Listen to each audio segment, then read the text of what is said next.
আসসালামু আলাইকুম ভিউয়ার্স, মুসামিনা ব্লগের আরেকটি নতুন ভিডিওতে আপনাদের সবাইকে স্বাগতম। আশা করি সবাই খুব ভালো আছেন। বাপের বাড়ি যেতে কোন মেয়েটারই না ভালো লাগে বলেন। আর সে যদি চাকুরিজীবী হয়, অনেক দিন পর শ্বশুর বাড়ি আসে, বাপের বাড়ি যাওয়ার জন্য আলাদাই একটা টান থাকে। আমিও তার ব্যতিক্রমী না। তাই তো ঈদের ছুটিতে শ্বশুর বাড়ি এসে গোসল হাত করে খাওয়া দাওয়া করেই আপনার ভাইয়াকে নিয়ে বাপের বাড়ি চলে গিয়েছি। আপনার ভাইয়ার একটাই কথা, সময় মাত্র 5:30। 5:30 বাজলেই আবার তোমাকে নিয়ে চলে আসবো। 5:30 পার হলেই নাকি আমার বাপের বাড়ি রেখে চলে আসবে। তো ভালোই তো হবে যদি রেখে চলে আসে, বাবার বাড়িটা করতে পারবো। শাশুড়ি মা আগে থেকেই জানে যে ছেলে আর ছেলের বৌমা আসবে, তার জন্যই শাশুড়ি মা আগে থেকেই গরুর মাংস, হাঁসের মাংস রান্না করে রেখেছিল। আমি অতটা মাংস খেতে পছন্দ করি না, আপনাদের ভাইয়ের আবার খুব ভালো লাগে খেতে। তো আমি আর শাশুড়ি মাকে জ্বালাতন করতে চাইনি। রাস্তায় থাকতে আমার মাকে ফোন দিয়ে বলেছি, মা শাক ভাজি, বেগুন ভাজি, ভর্তা যা আছে সব করে রাখো, আমি বাসায় যেয়ে খাবো। আমার মাও তাই তাড়াহুড়া করে সব কিছু রান্না করে রেখেছে।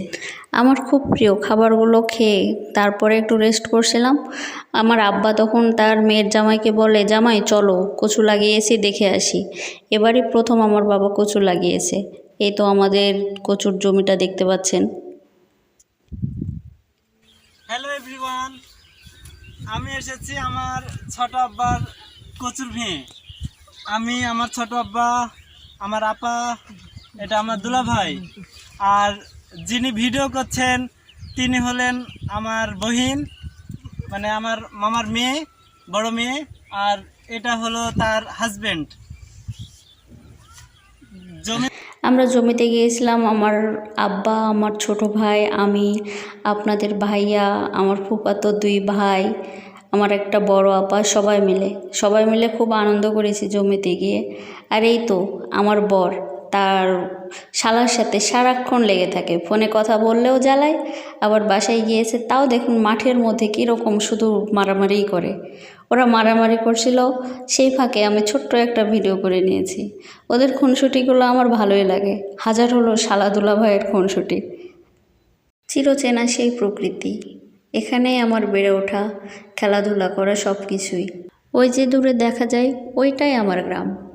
2টা বাড়ি পেরোলেই আমার বাড়ি, আমার জন্মস্থান।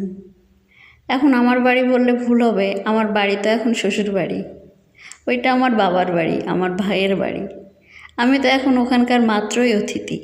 আপনাদের ভাইয়া তার শালাদের সাথে আড্ডা দিতে গিয়ে ভুলেই গেছে কখন যে 5:30 পার হয়ে গেছে। এখন বাজে 6:30।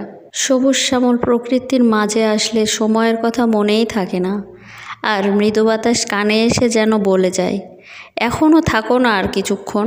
এমন মৃদু বাতাস কোথায় পাবে বলো। যাই হোক, ভিডিওটা আর বেশি বড় করতে চাচ্ছি না, আজকের মতো এখানেই বিদায় নিলাম। ভালো থাকবেন, সুস্থ থাকবেন, আল্লাহ হাফেজ।